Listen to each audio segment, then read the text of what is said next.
Hey everyone, it's the 106th Fleet here. We're doing our monthly podcast. Today's date is the 15th of June 2011.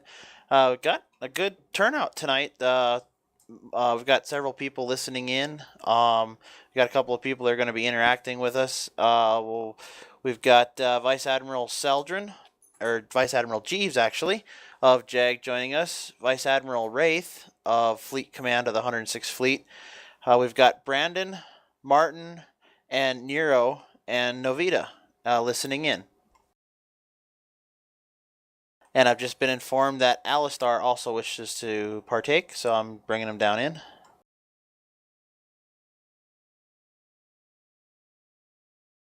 Alrighty, well, the big thing to hit for this week is the Season 4, the announcement of the release of Season 4 on Tribble, which I think hit Tribble today or yesterday. So that's going to be the focus of our podcast tonight, and we'll just pull up the list here and kind of scrounge through it. Geez, why don't you go ahead and start us off? Where do you want me to start? Anywhere you want. I like pie. We don't have pie here. We don't bribe in the 106th Fleet. We give it to you straight up and forward. Well, I hope this Vivox voice chat doesn't screw up more than the game already has wrong with it. I really don't see the point for causing more bugs than we already got to deal with, just to add a system which everybody and their brother already has some sort of voice chat to begin with. Well, you do know that they are listening to the players, and for some reason the players are requesting this. I don't know if it's because most of them are not in fleets, or it's for the pugs, or what. Because most organized fleets, I would have to say, have some sort of VoIP server. So I can't imagine us ever using Vivox that much. I mean, I'll probably go in to check it out, see what it's about. But as far as using it, nah, I don't think I'll use it on a consistent basis. Wraith, you said you're already in Tribble. Why don't you give us some pointers of what you already saw?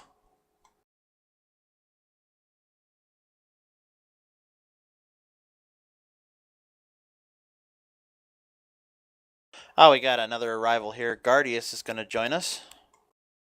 And I had the wrong talk button held down. It looks like they have.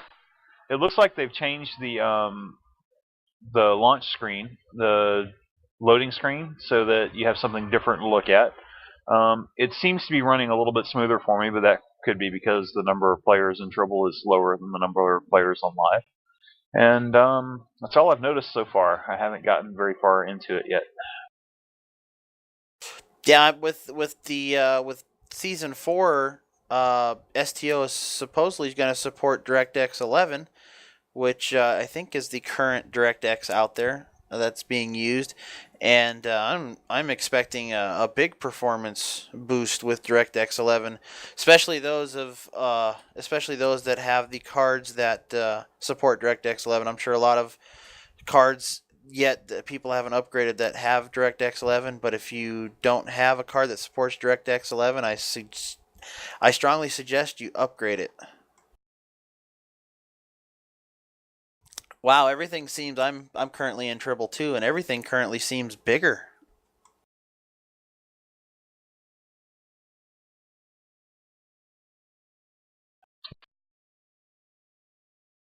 Wraith, have you noticed anything else? Yeah, I am currently looking at my settings, looking at the max. Oh, press B to talk, and I am checking to see what I can tweak with this new settings.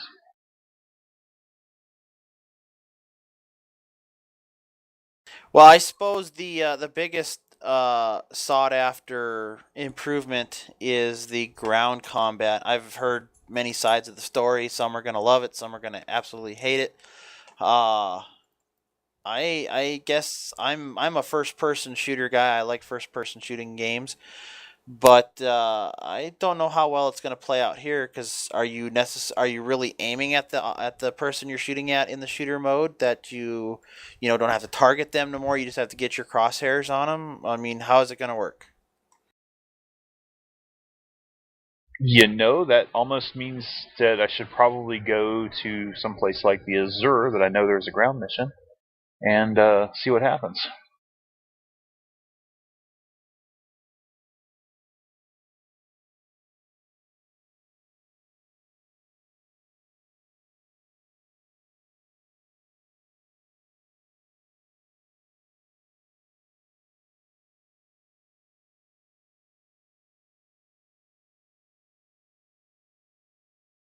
Well, I'm reading through the notes here, and they are saying there's now an alternate firing mode called shooter mode. Shooter mode is very responsive and allows for quicker acquisition of targets via the targeting reticule. Oh, so I'm assuming we'll still have to target the enemies. There won't be no crosshairs or nothing, but it looks like there's several updates to ground attack abilities.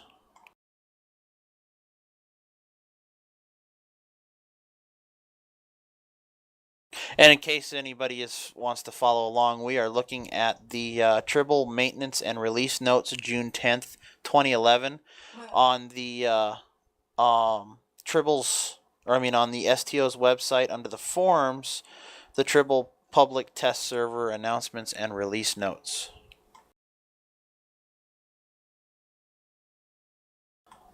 Seldrin, is there anything on there that catches your eye? Well, I hate first-person shooters, but I definitely think it's got to be an improvement over the ground combat that is now.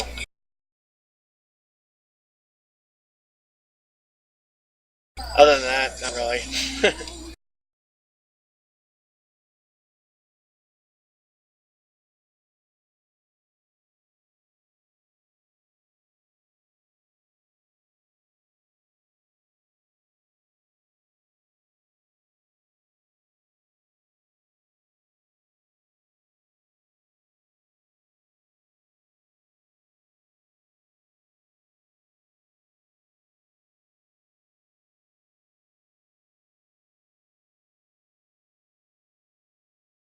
Yeah, like I said, my HUD has changed. The bridge officer powers are now stacked on top of each other instead of scrolling all the way across the bottom of the screen.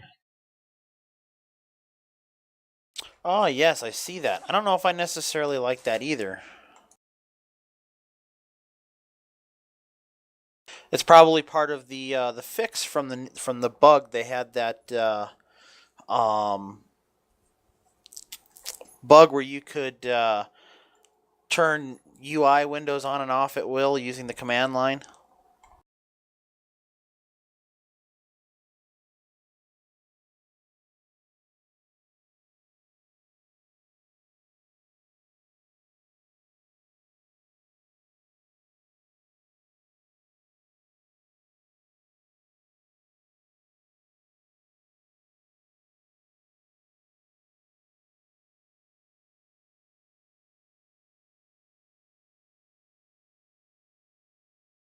All right, moving down the list.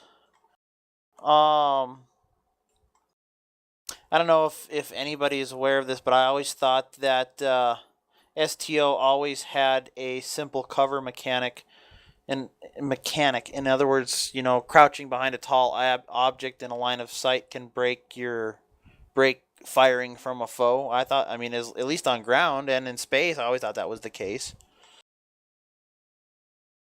I know the Foundry allows us to fire through walls yet and stuff, but I wonder if they'll ever get that fixed.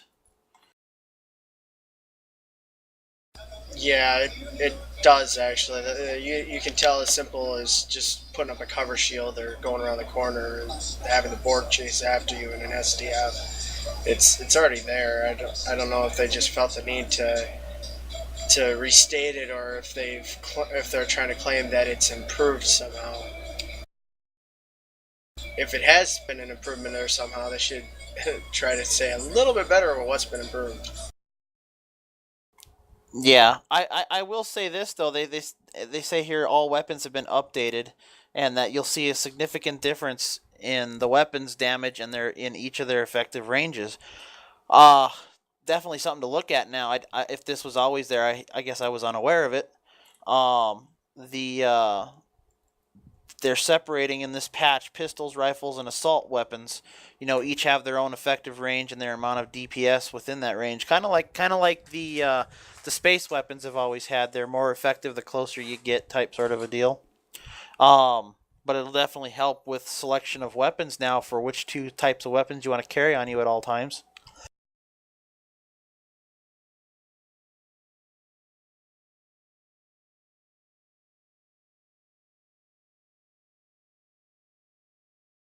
I want to know how this difficulty slider is supposed to be an improvement. I mean, isn't that essentially what's already in place? Or are they talking about being able to do it on the fly in the middle of a mission? That's what point are you, what bullet are you talking about? Right above cover, difficulty slider updates. Oh, they just patched Dribble. I would have to say it is. It's not on the fly. I don't think you could change. I don't think you could change the change it during combat.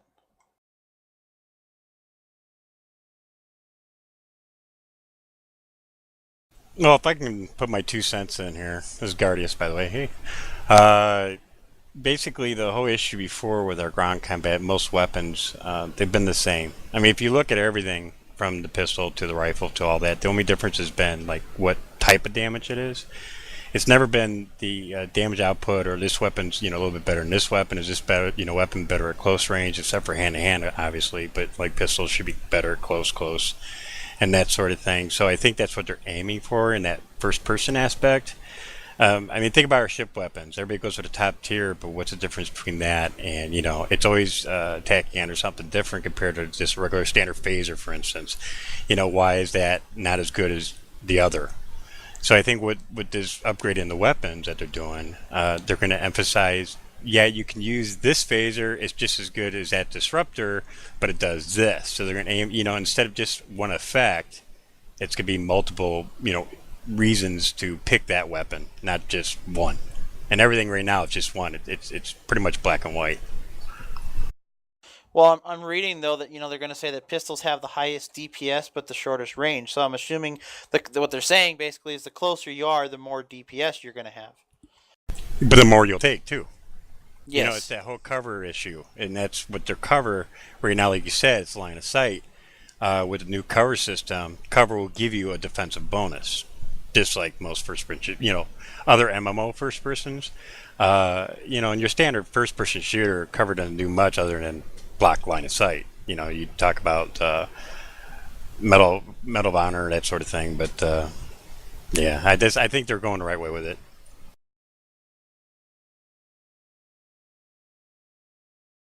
Personally, I'm looking forward to be able to sit on all seats. Thank you. As simple as that is. Yes, that has been, I think, one of the most requested features and the one of the least on their list next to star bases. I mean, we still want those star bases, Cryptic. If you're listening in, we still want them. Yes, we do. Yes, we do.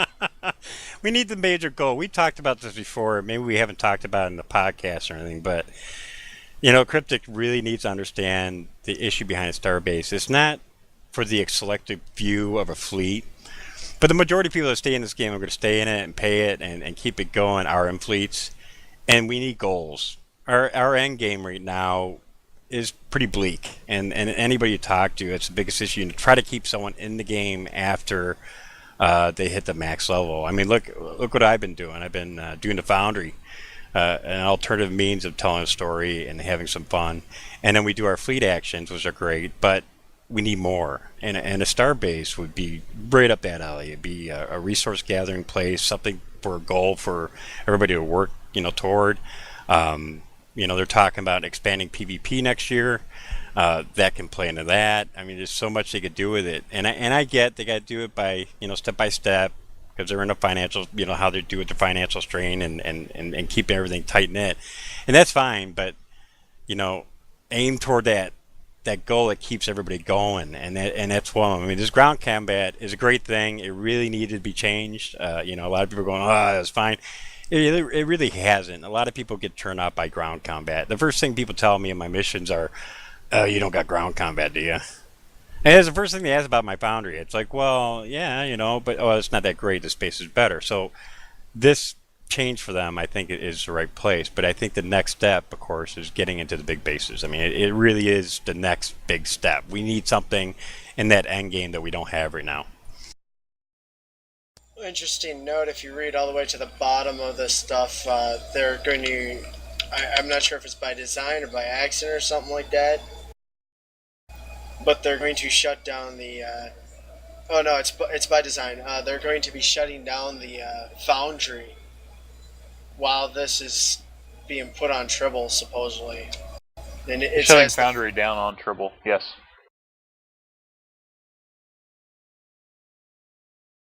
which kind of sucks. Well, it makes sense though because you're talking about transitionals, and right now the transitionals work on that instancing between the main map and all that. So they're going to be changing that as well. And I'm hoping, I'm crossing my fingers, that when this sucker goes live, they keep the foundry up. They may not though. They may wait until they update it through the Neverwinter engine. Well, the last patch, they one of the last major patches broke the foundry in your if your publishing of your missions. If you didn't edit your missions, you were fine. But if you edited them and tried to republish them, as soon as you came to an interact window that or interact with object that moved you down the story, you wouldn't get no option to interact, or the interact text wouldn't show up. So they basically, that was broke, and then I think a few days later they managed to fix it and bring it back up. But what my main concern is if they patch this and they make major changes, is it going to affect our foundry missions at all? I mean, are we going to have to go in there and do some tweaking, some editing, or simply a complete redesign of it because of the changes they've done? I would only think that would happen with the travel map. I think that's where the issue is going to become, since they're making it one solid area. The I don't see the ground combat really being affected that way. I mean, we still have the LOS issue where you can pretty much shoot through anything that you place into a map that you place as a designer. So I don't know how they're going to deal with that. I've been trying to mess around with different stuff. Has anybody tried it with the invisible wall yet? Trying to use it as a blocker for LOS? I was thinking about attempting that in this mission I'm working on. I haven't, but that was going to be one of my things, but to try. But if it's like anything, whether it's an invisible wall or a visual wall, you as the player of the mission still can't walk through the wall. So I would doubt that you could walk through an invisible wall either. So on the other side of the coin, I bet you still can shoot through the invisible wall whether it's there or not. Well, yeah, that's what I was going to try out. I was just thinking because, all right, as a coder myself, the biggest thing coders overlook is simplicity thing. We look over the simplest things, like forgetting to put the variable in. And maybe they did for the invisible wall, because the invisible wall is a unique thing they made just for the Foundry. So I'd be curious to see if that works. I'll try it out and I'll let you guys know. But yeah, I'm curious to see how that works. Because I'd love to see that LOS fixed. Right now it doesn't really kill the Foundry missions, but it doesn't help either. Well, to me, it kind of kills them a little bit because, like my mission that I've created, our orientation for the fleet.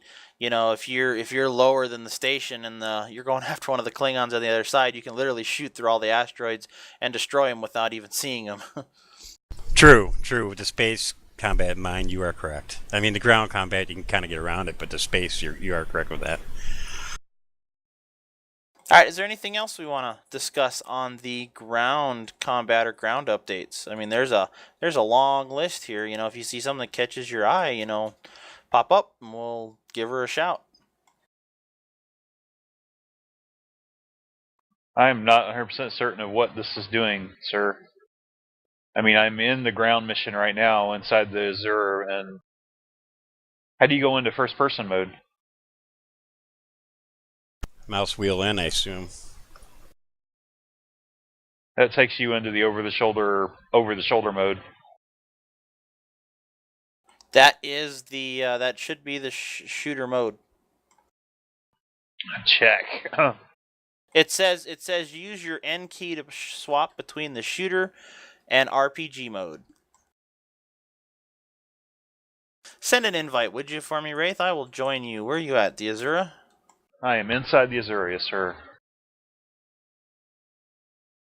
I noticed now when you hover your mouse over your character, your name now shows like it was always supposed to. I don't know if I like that or not.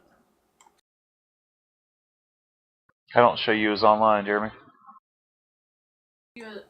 I am not on. I recopied my character, so this character is not in a fleet. So give me a minute.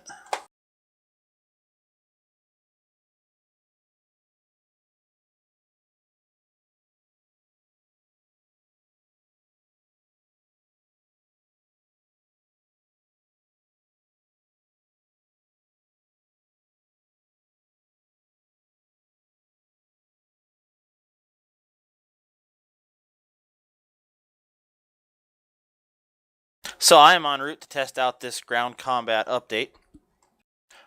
There was something that did catch my eye here, unrelated to the ground missions. Part of this season 4 patch is going to be on-demand patching. Now I know this has raised a couple of questions from a couple of members. Basically, like, is it going to patch and try to make these game files live while we play? Is it just going to download and make them live the next time we log in? I guess I'm familiar with a little bit of on-demand patching, but at the same point, I'm sure a lot of things like Windows themselves use it and stuff. So I don't know. It does it while you're loading the screen. Like when I went to my bridge for the first time, I got a fast patch.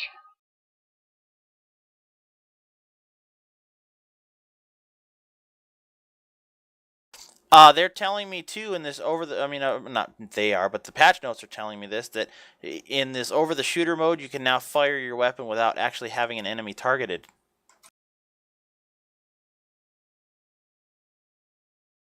So that'll definitely add some finesse to, for an example, down on Earth Space Dock or on your bridges and stuff, unless they take it away from them like they've done the cover shields and everything else. You can't use it in social zones unless you're in your own private social zone, like your bridge, for an example. I could see that. They'll probably do that. People abuse it, and most likely people will.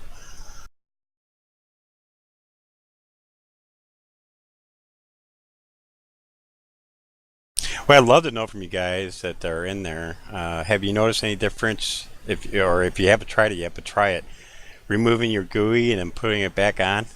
See if your frame rate's improved?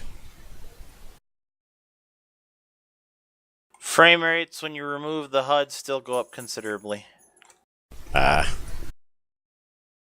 sit at 50 frames per second normally, and I jump to, well, I have it limited at 60, and I jump to 60. Well, if I remember previously, you were telling me that you were 30 with the GUI on, correct? Depends on the situation. I mean, heavy combat, I can sometimes drop down to 20 for a few instances. It gets a little choppy. But normal circumstances, I'm running anywhere from 45 to 50 under normal circumstances. So right now, you're not noticing anything different? No. Other than it looks really pretty. It looks a little prettier than it did before. I guess that's a good thing, but I also like performance, so hopefully they'll tweak that UI better. And there are a lot of people on Tribble.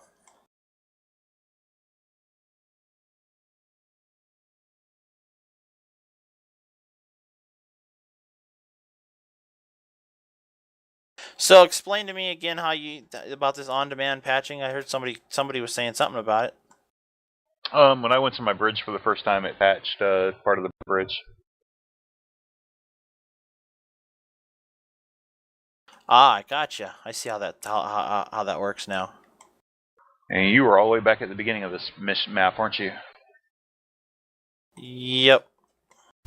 For those people listening are familiar with it, Guild Wars has the same principle in patching. Basically, it patches per that zone or area that you're going to.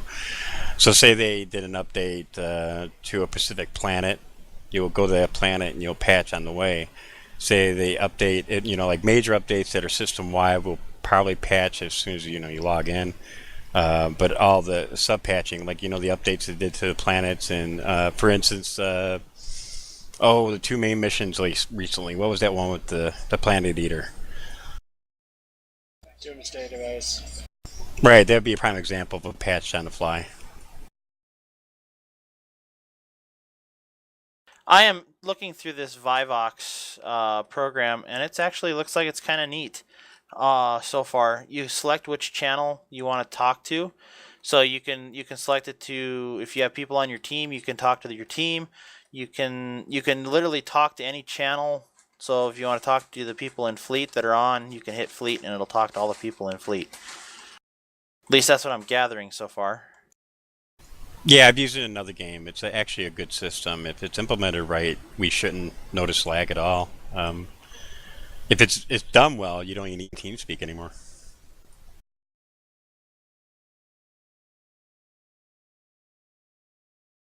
Well, the nice thing about TeamSpeak, though, is granted I'm always here, but not everybody wants to be here. So, it's one of those things you'll never know if somebody's online with this or something like that. So, or if they don't want to be in the voice program, they don't have to be. Oh, don't take me wrong. I'm not saying get rid of TeamSpeak. not by a far shot, but it's a nice alternative. And TeamSpeak, when it's all said and done, you always have it. It's always there. And this server may go down once in a while, so vice versa, always have something to talk on. Well, I am definitely liking the first-person shooter game mode. Well, that's good.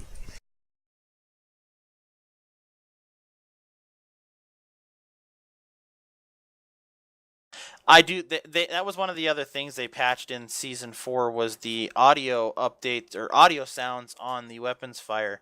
Each weapon now has its own unique sound when it fires, and the anti-proton is pretty sweet. They've also changed your drone. Yes, your seeker drones will now activate without a target. Very nice. They've also changed your seeker drone. Oh, the sound for it? No, the look of it. My guy's right behind me right now. How far back are you, sir? Right there. Oh. Yeah, they changed yours too. Your seeker drone's now that bullet-looking thing.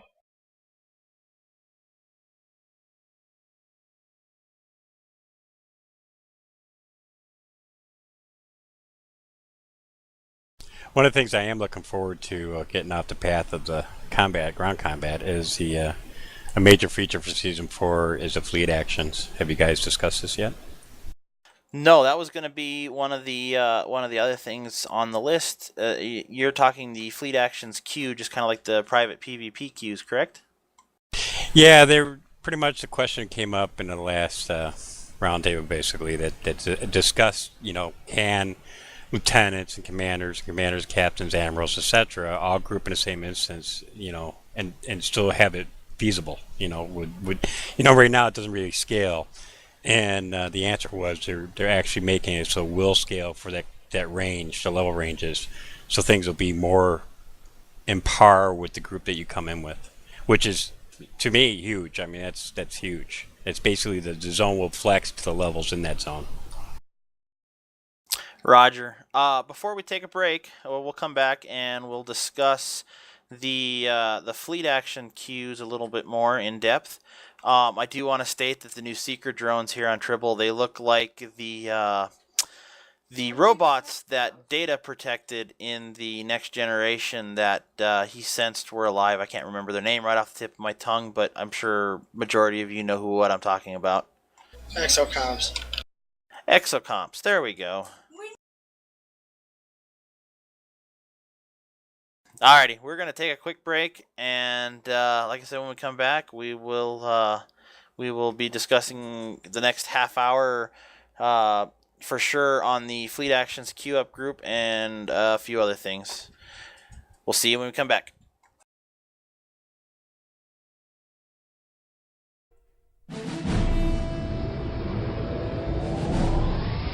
106th Fleet. Their mission to provide Starfleet a rapid, multi-role response to any threat, including special task force missions or large-scale fleet engagements. Drawing ships and personnel from all branches of Starfleet operations, they constitute a highly trained and flexible task group for any mission. Whether it's battling the Borg, the Cardassians, or the Klingons, the 106 is the tip of the spear, the cutting edge. The 106th Fleet, boldly going to the front lines to restore peace to the Alpha Quadrant.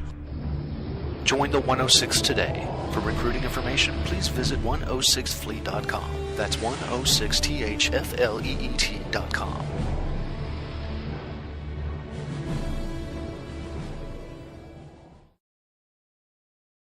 Could the 106th Fleet really save you 15% or more on your Starship insurance?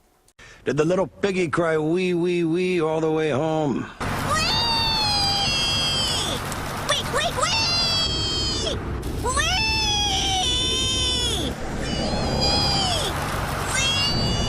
Max. Maxwell! Yeah? You're home. Oh, cool. Thanks, Mrs. A. All right, welcome back, everyone. We're going to finish up this last half hour with fleet actions, the new fleet actions queue, and the updates to the Borg that they've made. And on a side note, Wraith and I were trying to talk to each other in Vivox in-game, and apparently we crashed Vivox because it disappeared from both of our windows. So, yet another thing broke. Better now than later. That's right, that's what Triple's for. Get these bugs out before it hits the live holodeck.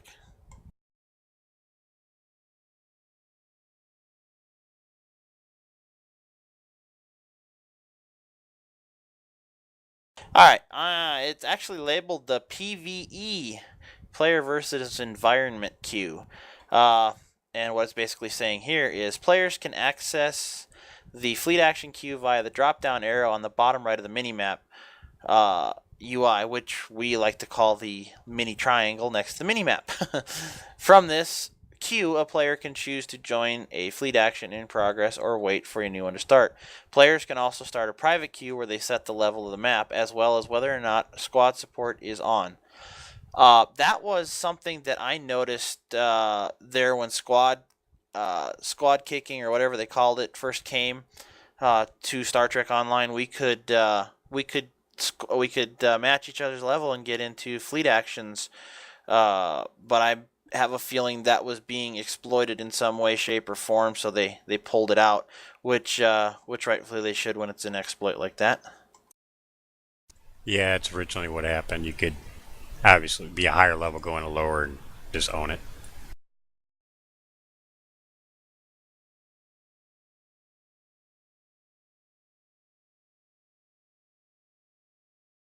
Wow. Wraith has just come through super loud on my Vivox system. I'm going to have to deactivate that. Okay, I'll stop. Okay. I'll turn my volume back down. How about that? Wraith, you are extremely squealing. And my ears are officially deaf. Okay, how about I turn my volume down in Vivox? Now I've currently disabled it here while we're podcasting.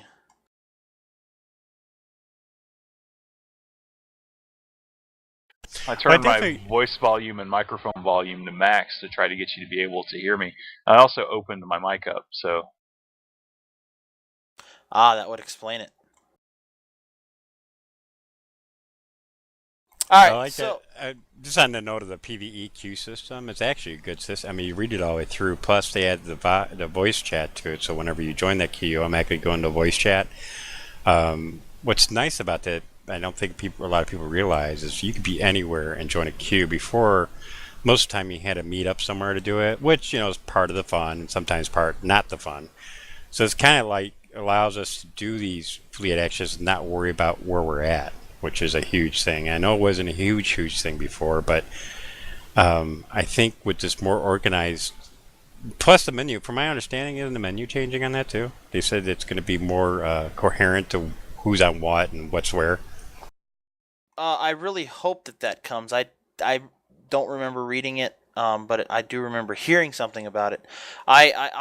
Me as a fleet leader, I am looking really forward to the PVEQ for the simple fact is, we've got it over the last month. No new content has come out. Summertime here. Just general attendance has really decreased, and we try to do everything as a fleet to increase activity, but there's only so much that you can do before it's just whether it's just a hard time getting people to show up or just getting it out there that you're doing this. But one of the things, like I said, we're always looking to do is increase activity in the fleet. So this is definitely going to help out, because there are people that hold fleet action nights, but there are members of the fleet that can't participate due to their level, and you have to look for the specific levels or the specific fleet actions you can play that will allow multiple levels to join together. So, like I said, that's really going to help us out as a fleet. Oh, definitely. That's something I would definitely like to see from Cryptic, is more support for fleets. I mean, I any which way, because like we said earlier in the first half, fleets are what most of your dedicated players are in fleets. The fleet members are what are going to keep the game going.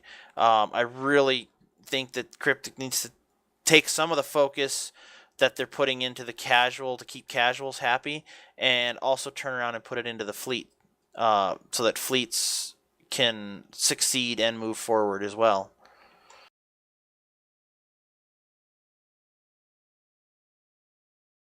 I would agree. I think this update does that. I mean, they do have a lot, and the biggest thing now is content, content, content. I mean, it's going to be for the casuals. It's going to be content because they burn through it so quick. But for the long-standing members, again, yeah, fleets is where it's at. It's the people that are going to be dedicated to stay, not just hop, skip, jump one in month and then leave the next. So I would totally agree. I mean, I'm looking through these notes, and there's some really good things that I'm reading. It's like the Foundry. We were talking about that previously. One of the things that's going to clean up the Foundry without it, maybe it was something they were going to do anyways, but this kind of fixes it, is that everybody has to auto-update their Foundry postings because of the changes. So basically any Foundry missions you have to basically resubmit. Well, that won't be so tough, just a simple go back in and publish. Right, but what it's going to do is clean up all those people that left, had no interest in finishing it. The millions and millions of Foundry missions out there that are obsolete or not being used, and the people just tried it once and stopped. So it's going to clean up that list a lot, is what I'm saying. Yes, I would have to agree with it. And there's a lot of shoddy missions out there too that are a simple find a console, click it, complete the mission, or missions with no storylines, no plots. So yeah, that'll definitely really help clean out the list. I wish there was really a more streamlined way of viewing Foundry missions. I mean, it's pretty straightforward and simple now. Search for what you want to find. But I wish you could favorite people. One of the features, and Cryptic, if you're listening again, what I would really like to see in the Foundry is the ability to transfer ownership of missions. You may ask, or Foundry missions, you may ask, what in the world would we need that for? But I guess the prime example is if somebody creates a mission for the fleet, they can transfer the ownership to the fleet leaders or the people in command, one of the people in command of the fleet, so that the mission isn't lost in limbo due to them leaving or quitting the game, not playing no more, and their mission gets removed, stuff like that. So definitely would like to see transfer of ownership for missions. That would be a good idea. There is a thing, I forget what it's called. I'm going to look at mine real quick here. One sec.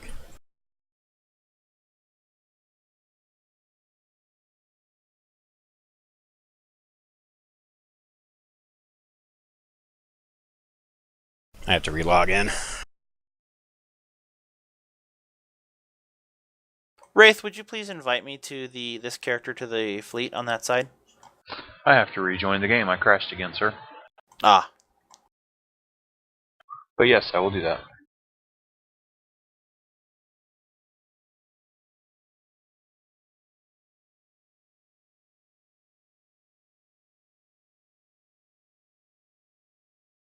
There is a thing called importable projects.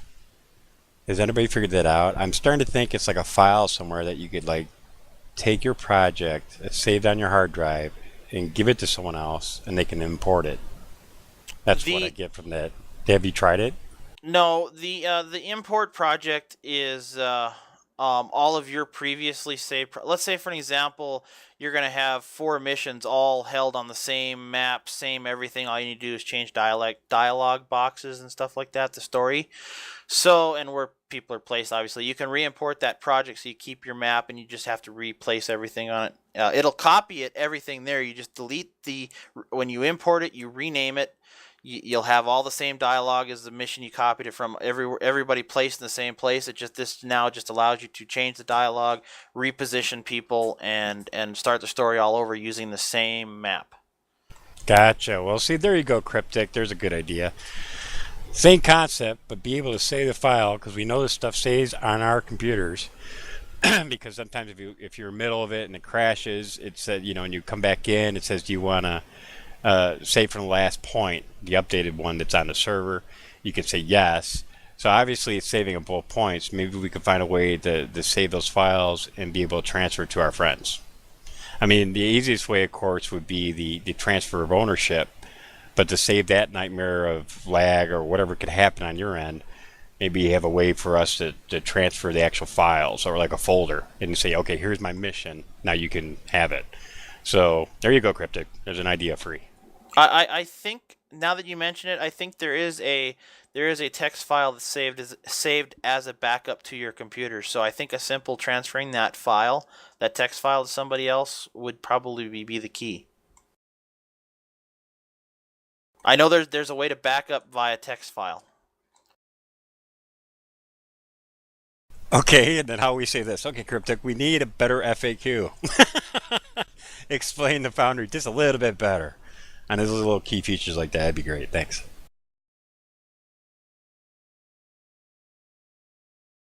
So on to bigger and greater things.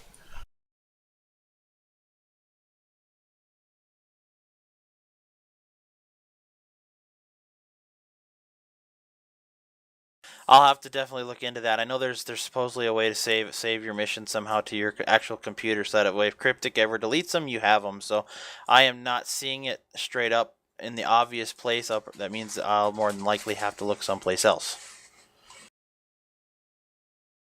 But moving on, the last thing we are going to talk about, and it's probably something that people have wanted to see for a long time, because they've seen it in the series and the TV shows, series and the movies, is the Borg's ability to adapt to weapons. Now, I'm looking at the patch notes here, and the Borg have received some major updating, it looks like. Now, it doesn't specify whether it's ground or space, so I'm assuming when they say Borg, it means the both. But looking at, let's go to the first one. Let's go to the first thing that they say about the Borg, and that's the updated ability to adapt to, on a per player basis, they can adapt to their weapons.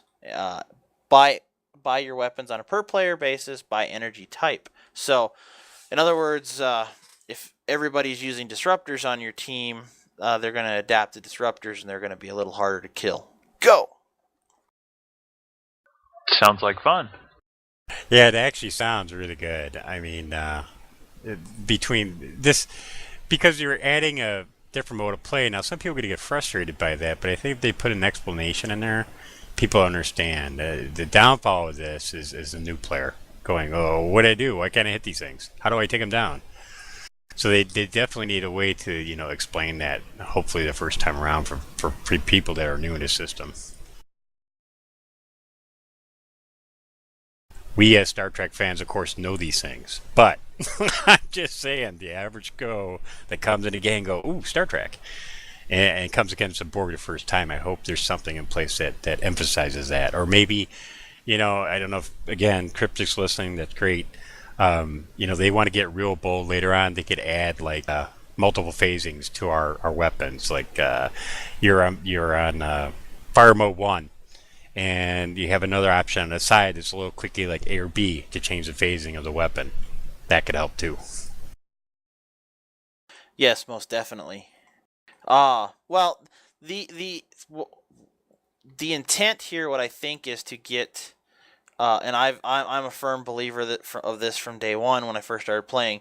When you're teamed with people, everybody should be their own unique energy type, and unique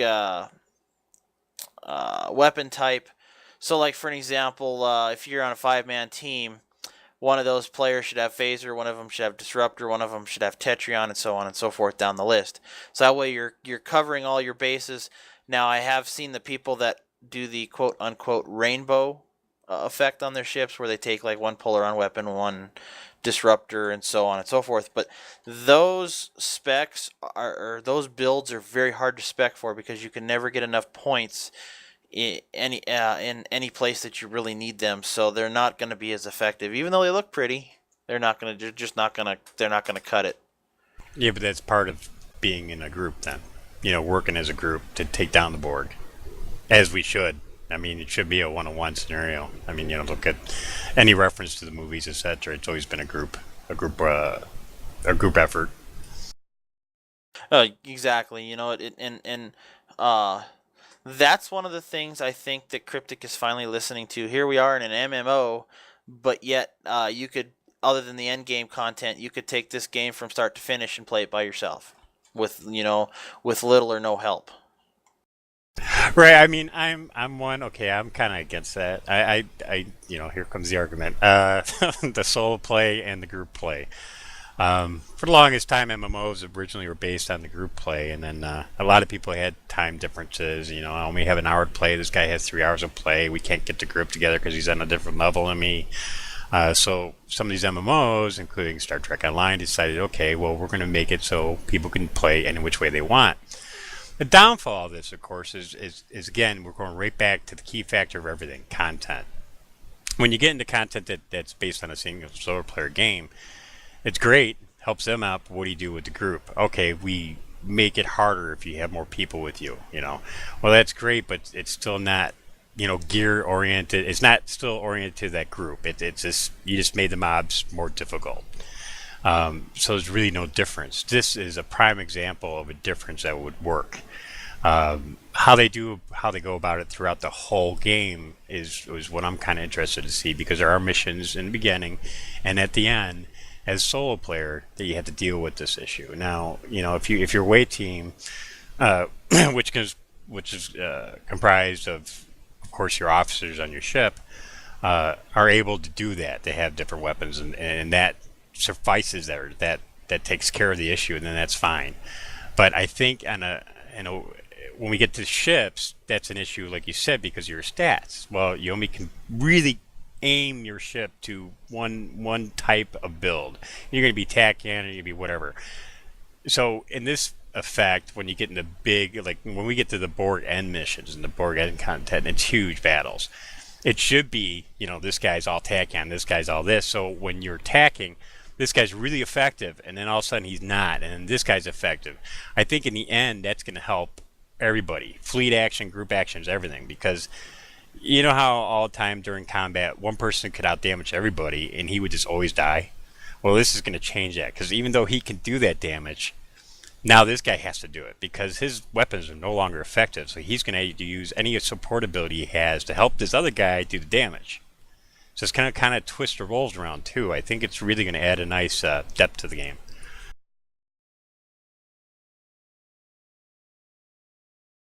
I would have to agree.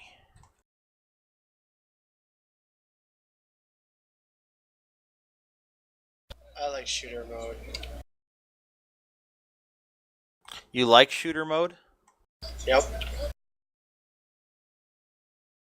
I just wish they'd add one thing to it. And there'd be a lot of people who would have problems with it, but I think it's necessary. They must have it. free target mode? No, friendly fire. I can't tell you. I can't tell you how many times I'm sitting there trying to shoot at these Orion guys, and all of a sudden, Bridge Officer XYZ just walks my way. I'm like, what are you doing? Well, I've been a strong advocate of area of effect weapons and friendly fire, and I've stated it in almost every podcast, and you've just reminded me to state it in this one. We need to have area of effect weapons affect everybody in the vicinity of an area of effect weapon, because last time I checked, if you created a spatial anomaly, you couldn't tell that anomaly which ones to choose and which ones not to choose, for an example. I like my sniper rifle's graphic for new graphic. It's got it's almost like the Predator thing where it's got the three laser beams that are pointing, and then finally it centers on the target, and boom. Very cool. I would have to agree, though, with the AoE and effect of allies, because that would solve a lot of cryptic. Again, if you're hearing this to solve a lot of your problems, one of the biggest issues is spamming those abilities. You start doing that, and then people can't just spam that spatial anomaly on a go when it's fresh to do it. You'd have to actually time it, be away from your allies and use these abilities more precise than this, spamming buttons. Let's hit a bunch of buttons and hope for the best. Well, it goes without saying, any type of weapon, anytime you get in front of weapons fire, if it's an allied ship, it should hit them as well. Scatter volley is another area of effect weapon, but again, it's a utilizing an energy weapon anyways, so or kinetic, which you could use for scatter volley on torpedoes. But regardless if it's an ally or a foe, if they're in the range of that weapon or that anomaly or that area of effect, bridge power or bridge officer power, you can't let it pick and choose who you want. And I agree with you, Guardius, that this would solve a lot of problems. It would take more coordination to time these attacks. PvP would not be so one-sided as versus a coordinated team versus a pug, because I've seen pugs get together and they do pretty good, but on the same aspect, it's just not enough as it would be with a coordinated team. And area of effect weapons really needs to be looked at in one of these patches. Totally agree.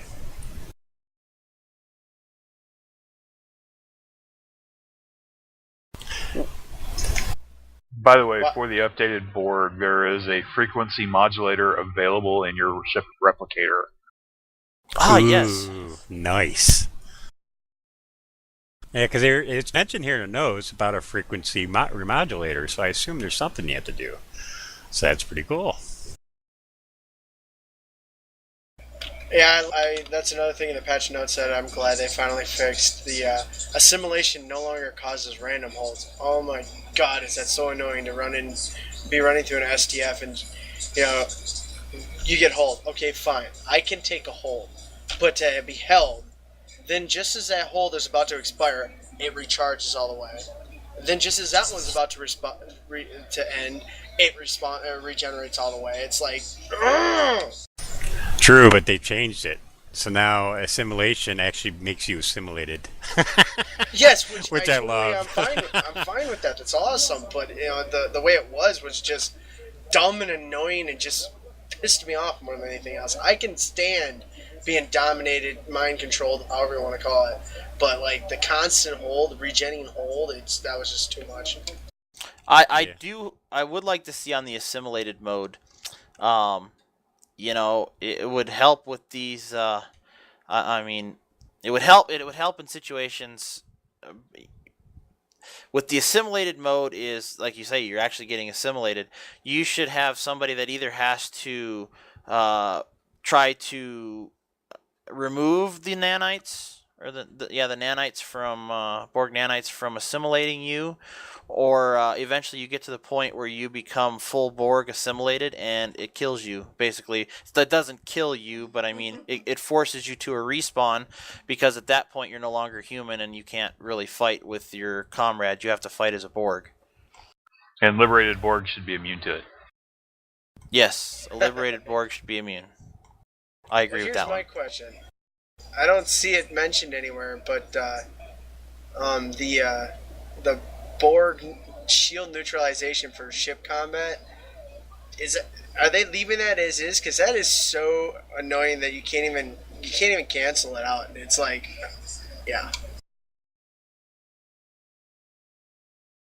I am not sure. We'll just have to find out when we actually get in on playing on that part of it. All right, we've got a few minutes here left before we're going to close off the podcast for tonight. Is there anything outside of what we've been talking about, inside of the game of Star Trek or inside of the fleet, they want to talk about? Need more love for Klingons. No new Klingon content with this new patch, like they said they were going to be working on. Cryptic, are you listening? You got Kronos. Yeah, I'll give them that. Haven't been there yet, but I'll give them that. No, I mean story content for Klingons.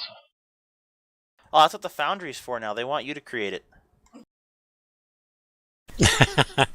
Yeah, I totally understand. I love the Klingon side, and I would play it more if there's actually content. And I understand their argument. You know, not many people, population-wise, is just not, you know, it's counterproductive to what they're trying to do, and I get it. But I'll tell you what, Cryptic, if you had the content, I would play it. Make it, and they will come. It's pretty much it. If they would make it, I would be all over my Klingon again. I really would. It just, you know, I recently went back there and started up my tune again, and the thing is, it's just the constant repeat. It's like, all right, this is, you know, Klingon is a grind. I mean, so much a grind.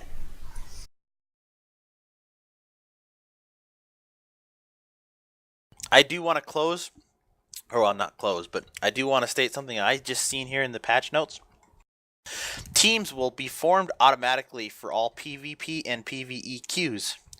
So, if you don't sign up your team, it'll automatically team you on the right side. So, the next question: does that mean that the team allowances have been increased from 5? Because they do have PvP maps that allow 7 to 10 plus 7 people on one side. The cap and hold is a good indication of that. 10 people on each side. I don't know if they've done that. It would have been in the notes, you know, if that was the case. I mean, would make sense, but well, I know they've talked about increasing it for a long time, the amount of people you can throw on a team. Rumor has it it was going to be 7. I would personally like to see 10 on a team. Oh, so would I. I mean, give us the amount of team as you allow into one instance per side on a PvP queue is the way I look at it. So that way, you know, if you've got your healers, they don't have to be hunting around the map and waiting for somebody to yell out, I need a heal. They can look at it and visually see them, and probably, because I know I'm guilty of it, before I even realize I'm halfway dead, and I can click something of mine, I'm dead because I was so focused on the battle at hand that you lose sight of your health and your shields and whatever else comes your way. Oh, and for PvP matches, private matches allow both factions to group together. They do now. You're saying, so if you play a Klingon, you'll now be able to team with a Fed in a private PvP match? Yes, sir. That was a much needed update. Have they? Oh, I don't know. I thought you said they did. No, I said they need to. Yes, they do. Alrighty, well, any, Guardius, were you going to say something? Yeah, I just want to give kudos to Cryptic for one thing. Thank you, Cryptic, for my red matter capacitor. Thank you. It's the first thing you got. One of the first things they gave for pre-orders was a red matter capacitor, and I still use it to this day. And now it repairs all subsystems rather than just auxiliary. Thank you. I do have to say I like the red matter capacitor as well. I was one of the pre-orders from GameStop, so I got the TOS Enterprise as well. I don't know. There was a lot of pre-order bonuses, weren't there? I mean, depending on where you ordered it from. Yep, there was. And blue phasers, still awesome. You could use them like crazy. I love that. They did a lot of good updates, and they're getting there. They need more. And if the rumor mill is correct, and you're going to make that Conquest PvP zone next year, do it. Trust me, they will come. I will come. I will definitely be there. Yes, and I really hope that they uh, code it after the Starfleet Command territorial control map, where you could have a sector block, and it would be your influence determine like how long you stayed there, what kind of stuff you had in there. And the thing about it is the enemy coming in and just destroying everything there didn't mean that they changed the influence. Or if they destroyed a ship that was there, they had to work their influence into that sector block in order to claim it as theirs. Right, yeah, I mean, if they want to take good kudos, and I know a lot of the cryptic guys know of it, and that's Mythic Entertainment. When they made Dark Age Camelot, it's a perfect example of a good PvP or idea for this, because basically you conquest an area, and in our case it'd be like the zone blocks. You make like your long, we'll say a 6 block. You conquest those areas, and you could take over an area, and then the PvE people that don't want to get in PvP could come in there and influence, like what you were discussing about, influence that sector as the we'll say the diplomacy part of it, or the planet itself. So they could add so much depth to that gets all players involved, not just PvP players, not just fleet. And in their current system, the way it works, it could easily be done. If you need help, they can hire me anytime. Wow, Dak, I haven't heard that name in a long time.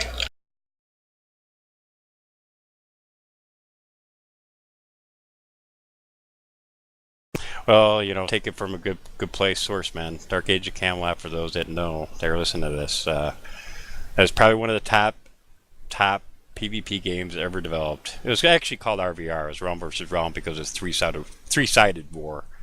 But that could be easily implemented in something like this. Well, I played Dak for a little while, and I wasn't that into it. Yeah, it's a long. The end game was the PvP, and I'm not saying everybody out there. I mean, they could look at the server and they know their end game is not PvP, but they can take an aspect, something like this, like a neutral zone that we fight over, and put it in all aspects: PvE, P or PvP, and then diplomacy. And I mean, they could just do so much with it. It really would open a door to a bigger end content for their game. Alrighty, and with that, I am going to close out the podcast for tonight. Appreciate you guys all for attending, and all those who are listening out there. You can check us out. We're the 106th Fleet. Our website is www.106fleet.com, and we've got our podcast listed up there, and general information about us. Stop by, check us out, and who knows, maybe we'll offer you a membership.